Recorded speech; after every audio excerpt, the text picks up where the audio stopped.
Hey, what's going on, guys? Sex here, and today I thought we'd take a look at the Star Wars 6-inch Black Line series, Ahsoka Tano. Now, this is the one from the cartoon series Rebels. Hopefully, we end up getting a kid version, which is going to be from the cartoon series Clone Wars. But really happy to have this. This is one of my favorite characters in all of the Star Wars series.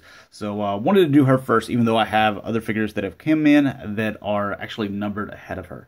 As far as comparison for size, you can see her with the Master, which is going to be taller, and Darth Vader is just a much taller figure than most of the characters that are out in this wave or this line. But then we bring in Rey, something a little bit more recent, and also a female character. You can see that she's just slightly shorter, or she's slightly taller than Rey. But then whenever you add her hair as well, she's going to be quite a bit taller. So just wanted to bring those two in for comparison. Now, as far as this figure, I want to go ahead and say she is one of my favorite characters, if not the favorite character in all of Star Wars. She's definitely in probably the top 3. But still, I'm not going to let that get in the way of giving you guys a proper review, because this thing has a ton of detail, and whenever I get finished, you can kind of see what I'm talking about whenever I say that this is probably one of the probably top 5 best figures that we've got in the Black Series line thus far. And it has all to do with the details that you don't even notice until you kind of point them out. So as you can see, she does come with 2 lightsabers here. So one's a little bit shorter, and then one's a little bit longer. They are able to pull out just like so. I'll get that in there. This one right here has the tilt to it, just like she had it in Clone Wars. So she only has one of those, and then you can see the length difference as well. And these have quite a bit of detail with the silver, and then also have black on the outside. Now, they're very bendable, which kind of, as you kind of saw earlier, it was a little bit difficult for me to push them in there. So you can see that they are bendable there. But if we take those out, you can put those on these side clips.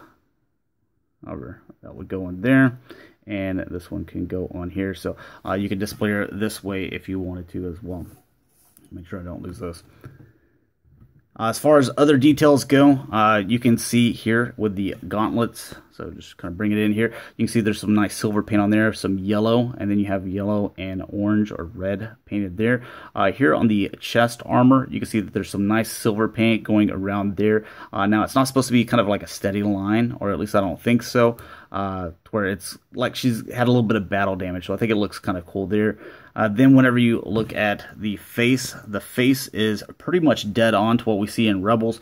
You have nice silver paint and some brown going around that. And then with the white, I'm just going to call it the tattoo, it is symmetrical and even everywhere that it needs to be. And I don't see it like white paint in places that it shouldn't be. So everything looks very nice. I got some nice red lips, some blue in the eyes, which look really good. I don't think it's coming off on the camera as well as I wanted to, but just beautiful blue eyes. Then you can see the rest of the tattoo with the blue coming around here. Now, it's a little bit difficult. On this side, it looks nice. Everything looks good. There's no blue in places that it shouldn't be.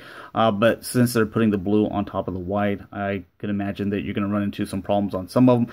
On this one here, you can see that it just kind of looks like got brushed or something like that, or smeared. Not too bad, but it doesn't look as clean as the rest of these do. So just something I want to point out. So it might be something that whenever you get this guy, or I'm sorry, her, if you get them in stores, then just look at the blue around there. Just make sure that you don't have any mess ups.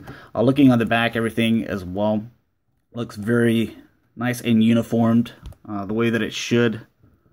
So very clean. Again, we just have that one little issue right there, which isn't really that big of a deal. And like I mentioned before, there are some patterns in here and details that, unless you pointed them out, you probably wouldn't even notice. But it's not just tan right through here. There's actually some patterns. So on the front, the back one, and the side one, so you can see that there's some kind of pattern imprinted on the soft rubbery plastic for the armor as well. It doesn't have it on these two, but on this one it does, and on this one over here.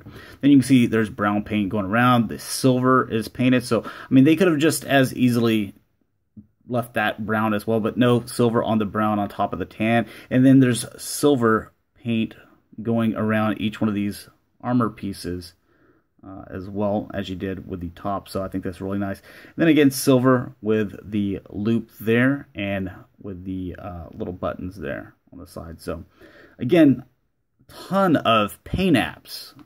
You look at a figure that just came out. I know that it kind of calls for this, but this is so much better as far as paint applications and stuff like that. And everything is even and nice to where not everything on her was as even as it should have been. Or you can even bring up another figure. I think Boba Fett and Ahsoka are some of the two best painted figures thus far. But again, you have the tan going all the way down, and with the boot, with the knee all the way down to the boot. So a couple of other things that I wanted to point out with her as far as articulation, something they did different with the hips and the butt that we'll get into. First off, with the articulation, the head. Now the hair here, you can bend it a little bit right here, but it's not intended to really move. As you can see, like right here, those can move. But it's not like it's flexible to where if you bend it out here that it would stay there. It kind of goes right back into place.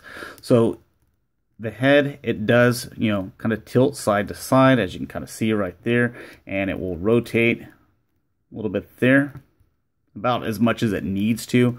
Looking up and down, she really doesn't have a ton there. Trying to see if there was maybe, yeah, it looks like there's a neck joint in there, but just because of the way that the hair is, it's limited. So everything else is really good. The arms, they can go up thus far, and they also rotate around as they need to. The elbows, they bend 90 degrees. They also rotate there. The wrist, they rotate and they bend left to right. This one goes up and down. Then with the waist or ab section here, you can see that it just rotates right here. It's very high up, but so you can get some kind of crazy poses. Maybe if you had a stand for her, it'd look really nice, but that's really good. I like that. So it's very high up there. And then with the butt or the hips, you know how most figures, whenever you come forward all the way like so, and because their skirt's soft enough and it's also a fabric instead of rubbery plastic, that it actually kind of moves with it. You can go forward, and most of them don't go back because of a butt plate. But if you look here, the butt is actually part of the leg. So the way that the front pelvic piece is, to where it's very narrow, like even like you would have the guys, to where it's kind of narrow there, and you don't have like a thing hindering it here. But on the back, you have this right here. Well, it's the same on the front and the back, and you can't see that because of the skirt coming over it. So they made good use of that and put the butt to where it was part of the leg, so it goes back and forth however you need it to, and so really good. And then it also rotates here on the thigh, bends 90 degrees at the knee, and the foot can go back and forth and rotate with the shoe. So very flexible and everything. So I think as far as detail wise goes, the character, the paint applications, just everything about her, I think that this is one excellent figure. And I'd probably put it's number 1 or number 2 with Boba Fett, because he has some great paint applications as well. So anyways, thanks a lot for watching, guys. Hopefully you enjoyed the video. This one is, if you're a fan, a must buy in my opinion. So thanks a lot for watching. Talk to you guys later. Peace.